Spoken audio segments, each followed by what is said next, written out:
Hello class ten part 9 भेड़ और भेड़िए के कुछ अतिरिक्त प्रश्न मैं आपको बोल रही हूँ, प्रश्न दे रही हूँ। मैं पढ़ रही हूँ उनको और आप इन प्रश्नों को सुनकर अपनी कॉपी में लिखेंगे और इसके उत्तर भी लिखेंगे। तो इन प्रश्नों को ध्यान से सुनिएगा और इन प्रश्नों को हल करिएगा अपनी कॉपी में। तो पहला प्रश्न बोल रही हूँ मैं, वन प्रदेश के भेड़ों की क्या विशेषता थी। दूसरा प्रश्न है, ज्यों-ज्यों चुनाव समीप आता गया भेड़ों और भेड़ियों पर क्या प्रभाव पड़ने लगा। तीसरा प्रश्न है, हर भेड़िए के आसपास रहने वाले 2-4 सियार क्या करते हैं। चौथा, भेड़िए ने पंचायत के चुनाव के संबंध में बूढ़े सियार को क्या बताया।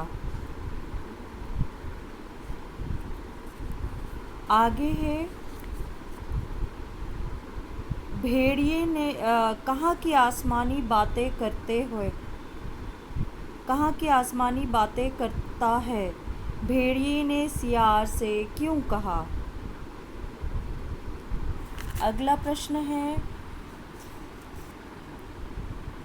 भेड़िए को देखकर जब भेड़ें भागने लगी तो बूढ़े सियार ने क्या कहकर उन्हें रोका। अगला,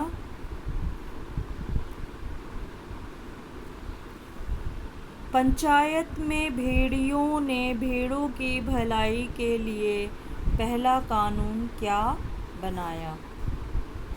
अगला प्रश्न है, पशु समाज में कौन कौन से पशु थे,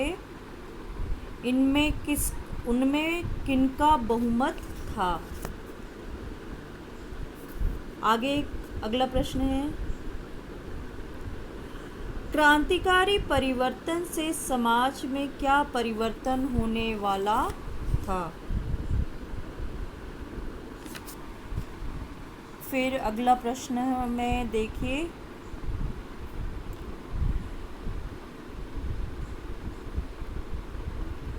बूढ़े सियार ने कवि बने सियार की बात को भेड़ों को किस प्रकार समझाया।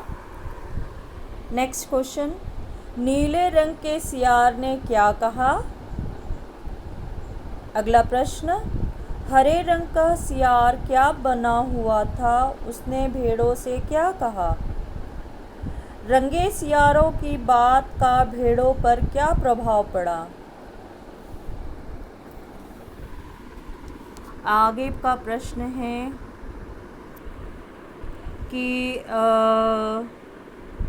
रंगे सियारों के माध्यम से लेखक ने समाज के किस वर्ग पर या किस वर्ग पर व्यंग किया है।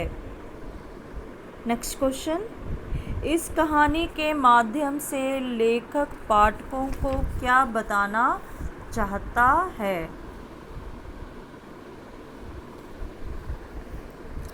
नेक्स्ट क्वेश्चन,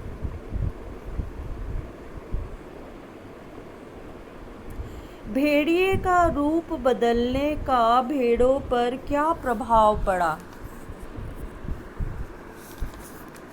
अगला प्रश्न है,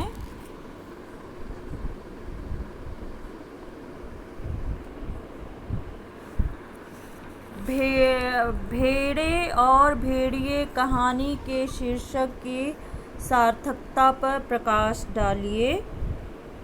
और सबसे आखिरी प्रश्न है, भेड़े और भेड़िए कहानी के उद्देश्य पर प्रकाश डालें।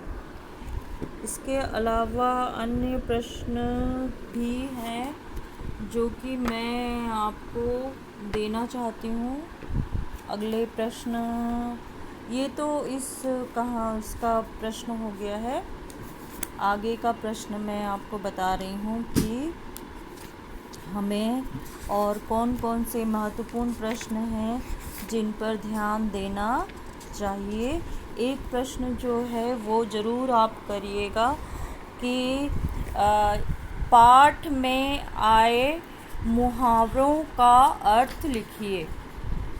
भेड़ और भेड़िए पाठ में आए मुहावरों का अर्थ लिखें।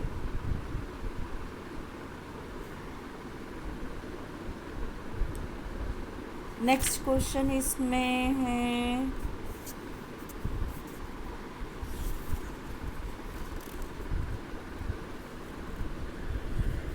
एक क्वेश्चन और उसमें नोट करिए आप। यह एक भेड़िए की कथा नहीं है, यह सब भेड़ियों की कथा है। सब जगह इस प्रकार प्रचार हो गया कि भेड़िए से बड़ा कोई हित चिंतक और हित रक्षक नहीं है। ठीक है, तो इसमें आपको ये वाला प्रश्न करना है, यहाँ भेड़ियों शब्दों का प्रयोग किस संदर्भ में किया गया है। और भेड़िए भेड़े और सियार क्रमशः, ये तो हो गया है प्रश्न, इसको ज़रूरत नहीं है। भेड़िए के प्रचार में सियारों ने अपनी पूरी शक्ति लगाकर सफलता दिलाने का प्रयास किया। इसके पीछे छिपे कारण को स्पष्ट कीजिए। ठीक है बच्चों, तो ये प्रश्न करना है। मैं आपको दो प्रश्न का उत्तर अभी इस समय स्पष्ट कर दे रही हूँ। एक तो प्रश्न है कि भेड़े और भेड़िए कहानी के शीर्षक की सार्थकता पर प्रकाश डालिए। तो उसका उत्तर कुछ इस प्रकार से आप दे सकते हैं कि कहानीकार श्री हरिशंकर परसाई द्वारा रचित भेड़े और भेड़िए कहानी पूरी तरह से सार्थक है। आज की प्रजातांत्रिक शासन व्यवस्था पूरी तरह से इसी कहानी पर आधारित है। आज के राजनेता भेड़िए की तरह चालाक, स्वार्थी, धोखेबाज हैं। वे बूढ़े और रंगे सियारों की तरह कुछ चापलूसों तथा मौका परस्त लोगों को पाले रहते हैं, जो आगे पीछे चलकर घूम घूम कर उनकी हाँ में हाँ मिलाते रहते हैं। वे अपना व्यक्तिगत स्वार्थ सिद्ध करने के लिए चुनाव में अनेकानेक प्राकरणे अपने पक्ष में राजनेताओं को विजय श्री प्राप्त करा देते हैं और भेड़ रूपी भोली भाली जनता को अनेक प्रकार के झूठे वायदे और लोक लुभावने भाषणों से अपना उल्लू सीधा करते हैं। भोली भाली जनता इनकी चालबाजियों को समझ नहीं पाती है और इनके जाल में आसानी से फंस जाती हैं। इनके द्वारा किए गए शोषण को सहती रहती हैं। परसाई जी ने बड़ी सूझबूझ से कहानी को आगे बढ़ाते हुए अपनी कहानी को एक सार्थक मोड़ देकर समाप्त किया है। ये तो हो गया है भेड़ भेड़िए कहानी की सार्थकता पर प्रकाश डालिए। अगला एक प्रश्न और है इसमें, भेड़े और भेड़िए कहानी के उद्देश्य पर प्रकाश डालिए। तो भेड़े और भेड़िए कहानी के माध्यम से कहानीकारक परसाई जी का उद्देश्य आज के प्रजातांत्रिक शासन व्यवस्था की पोल खोलना है।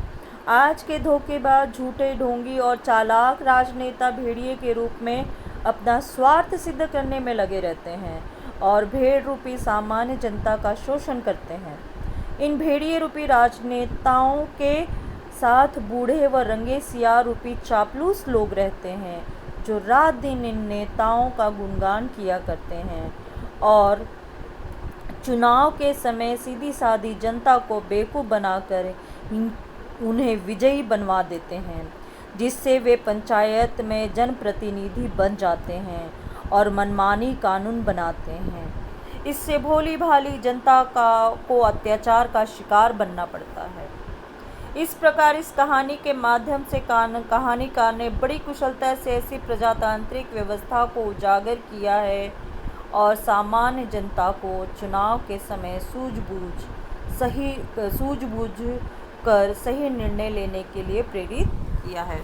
तो बच्चों, आप जो हैं ये सारे प्रश्न उत्तर जो हैं अपनी कॉपी में करेंगे। जो साहित्य सागर के अभ्यास पुस्तिका से जो प्रश्न हैं वो भी आप कॉपी में करके रखिए। और जल्दी ही आपके पास में नोटिस आने वाला है कि कॉपियाँ आपको जमा करनी है। डेट डिसाइड हो जाएगा और उस तिथि पर आपको कॉपियाँ जमा करनी है। आने वाले समय में क्या होने वाला है ये हम नहीं जानते हैं, लेकिन आपको तैयारी करनी है। सो आप अपने कॉपियों के काम कंप्लीट करके रखिए। उम्मीद है आप सब अच्छे होंगे। मिलते हैं ऑनलाइन क्लास में। Take care.